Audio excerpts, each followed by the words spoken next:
कि राज्य हमारा धनी है और राज्य के लोग भी हमारे धनी होंगे। अभी तक का कहावत है कि राज्य हमारा धनी है लेकिन राज्य के लोग गरीब हैं। इस मिथ्यापन तोड़ने का प्रयास। यदि उनका कोई उचित सलाह है तो उस दिशा में आगे बढ़ा जाए, ये जिम्मेवारी सत्ता पक्ष की है। मिलता था कि 500, 300, 400 रुपये मिलना चाहिए।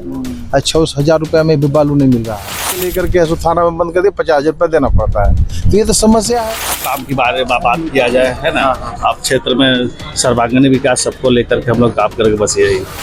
किला मैंने नहीं तोड़ा, ये जनता ने तोड़ा है और हमारे साथ मिलजुल कर हमारे पक्ष में मतदान किया है कि हम 70% सीटों पे हम विजय इंडिया गठबंधन के 70% सीट ले लाई। अब कहाँ विकल्प कहाँ बचता था? उनकी मजबूरी कहें या उनका समर्थन कहें, लेकिन विगत पिछला टर्म में माननीय स्पीकर जी का कार्यकाल बहुत बेहतरीन रहा। तमाम लोगों को लेकर के चलने का काम किए और सबसे बड़ी बात, जितनी भी सूचनाएं आई सबसे ज़्यादा सूचना विपक्ष के साथियों का लिया गया। इससे जाहिर होता है कि माननीय जो स्पीकर साहब हैं सदन को लेकर के चलते हैं, कोई पार्टी विशेष के वो नहीं। जिस तरह राष्ट्रीय जनता ने भी आपने 70% सीटों पर आपको देखिए, हमारी प्रायोरिटी है कि 24 साल में झारखंड जिन आकांक्षाओं के साथ 24 साल पूर्व अलग हुआ, उन आकांक्षाओं को हम पूरा कैसे करें। यहाँ के युवा बेरोजगार, यहाँ के व्यवसायी, यहाँ के छात्र, यहाँ के मजदूर, यहाँ के व्यवसायी, इन तमाम लोगों को लेकर के राज्य का सर्वांगीण विकास कैसे करें, राज्य को हम एक विकसित राज्य की ओर कैसे ले जाए, इसकी परिकल्पना हम लोगों ने किया।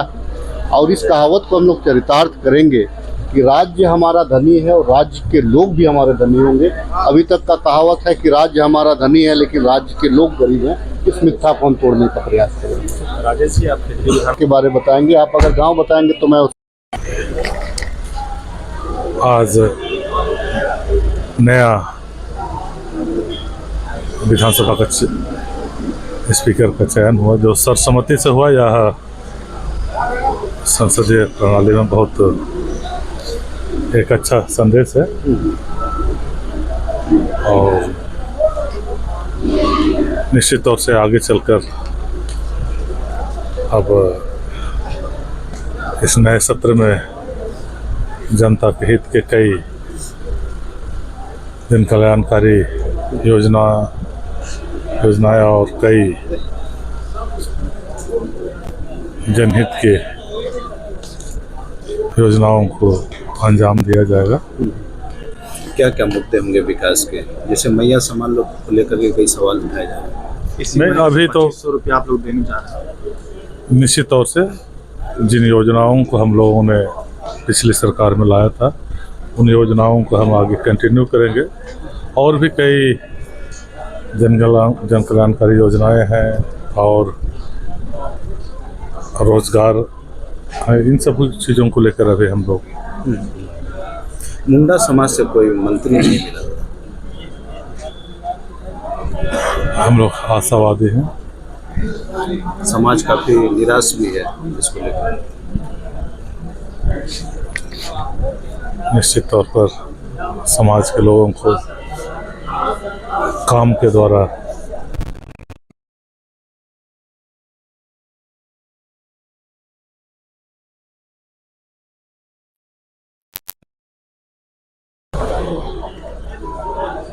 सम्मान देकर उन्हें अपने पक्ष लाने का प्रयास किया जाएगा। मुंडा बिरसा मुंडा धरती आवर है और मुंडा समाज का बहुत बड़ा योगदान है झारखंड में, और मुंडाओं को जगह नहीं मिलना है, उसको किस रूप से देते हैं? अभी भी कई ऐसी जगह हैं और चूँकि जनजाति समुदाय में कई जनजाति के लोग हैं, सबों को मंत्रिमंडल में जगह दे पाना बहुत मुश्किल होती है, लेकिन उनके हित के काम किए जाएंगे। उन्हें संरक्षण और उन्हें सम्मान देने का काम किया जाएगा।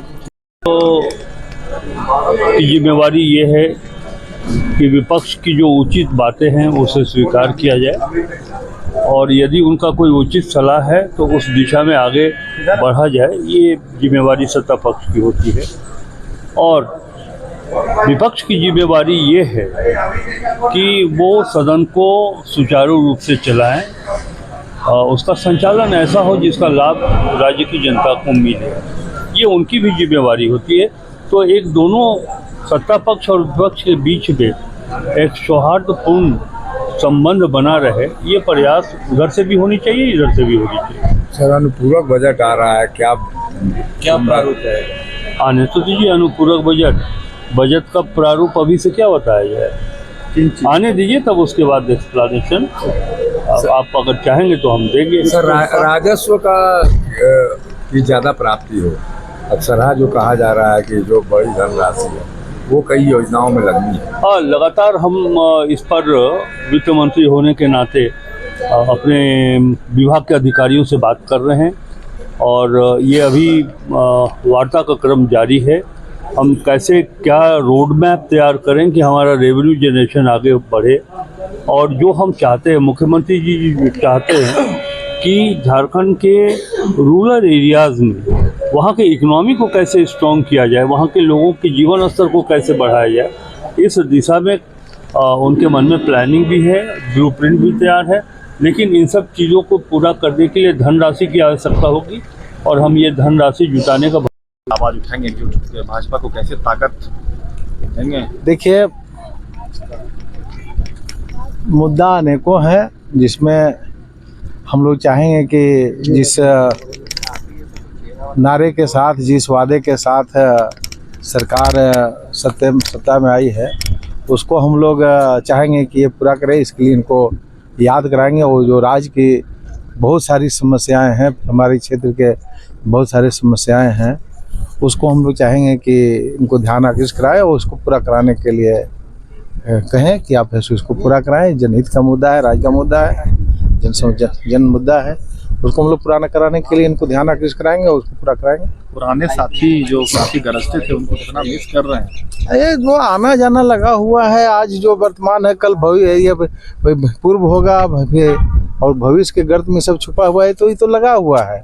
बहुत सारे लोग, सत्ताधारी दल के लोग भी बहुत सारे नहीं हैं, ये पक्ष के भी नहीं है, कई मंत्री नहीं है, तो ये तो होते रहता है, ये होते रहता है। इसलिए इस पर चिंता नहीं करना है, जो वर्तमान है उसको बुत होगा ही होगा। पिछली सरकार ने बालू मुफ्त करवाया, आप लोगों ने प्रदर्शन भी किया था। देखिए, बालू का तो समस्या है ही, और बालू जो है कि आज राज्य का सबसे बड़ा मुद्दा है, जब सबसे बड़ा समस्या है। आप देखिए, सभी निर्माण कार्य रुके हुए हैं, चाहे वह निर्माण कार्य आपका हो, आपका अब्बू आवास हो, प्रधानमंत्री आवास हो, हाँ, और और निर्माण कार्य, बिल्डिंग, कई तरह की बिल्डिंगें बनती हैं, सब ऐसा रुका हुआ है। और यहाँ मिलता था कि 500, 300, 400 रुपये मिलना चाहिए, 6,000 रुपये में भी बालू नहीं मिल रहा है। तो ये कहिए कि मतलब, और जो भी अगर कोई यहाँ रोजगार तो कुछ है नहीं, अगर लइकन कोई जाकर के ऐसा बालू लेकर के एक ट्रैक्टर लाकर कहीं गिरा रहे हैं, तो लइकन के कहिए कि ट्रैक्टर ऐसा पकड़ाइए, सिपाही जी के ड्यूटी थाना में नहीं, बल्कि वो ऐसा कहिए कि बालू के ऐसा उठाते हैं वहाँ पर है, और उनको पकड़ के लेकर के ऐसा थाना में बंद कर दिए, 50,000 रुपये देना पड़ता है। तो ये तो समस्या है। हमारी सरकार रहती तो हमने कहा था कि इसको ऐसा बालू को फ्री करेंगे, निर्माण कार्य के लिए कोई बालू नहीं, केवल ये झारखंड से बालू नहीं जाएगा, तो कहिए कि मोटा मोटी पूरे तरह से सस्ते और ऐसे ये सुविधाजनक ऐसे बालू मिल जाएगा। लेकिन यहाँ तो कहिए कि सब लगे हुए रहते हैं। अब तो उसी में मंत्री जी चलियो गिलन एक ठो ये गढ़वा बालुए पर चल गए, तो कहिए मोटा मोटी गजब स्थिति है यहाँ। बालू एकदम कहिए कि सोना के भाव हो गया। आप लोग उठाइएगा, इस बार उठाइबे करेंगे, अब आए कहले उठाएंगे, निदान करवाएंगे। सीजीएल में भी बिकने की बात कही जा रही है, बड़ा भ्रष्टाचार। वो तो सब आप ही लोग देख रहे हैं, हम लोग तो आप ही लोग से सुनते हैं, कितना है सो गड़बड़ी हुआ है, सो एक सो कहिए कि सत्ताधारी दल के किसका कितना लोग हो रहा है, सो अब देख ही रहे हैं। तो सब आंखों देखने से देखी छो गिनी तो सब दिखाई पड़ रहा है। लेकिन अब चूंकि अब वो तो हम लोग बोलेंगे ही, आवाज उठाएंगे ही, जनता का सो कही झारखंड का आवाज उठाएंगे ही। लेकिन ये आप कही कि ऐसा नहीं होना चाहिए जैसा हो रहा है, तो हम क्या कहिएगा उसको। हम जैसे मन तरह बेचे करते हैं, जो सब अपना करना है कर रहे हैं। खत्म हो गया, अब काम के बारे में बात किया जाए, है ना। आप क्षेत्र में सर्वांगीण विकास सबको लेकर के हम लोग काम करके बस यही। चुनाव का माहौल था, चुनाव खत्म हो गया है। चुनौतियां तो बहुत सारी चुनौतियां हैं, तो चुनौतियों के बीच काम करने में मजा ही कुछ अलग है ना।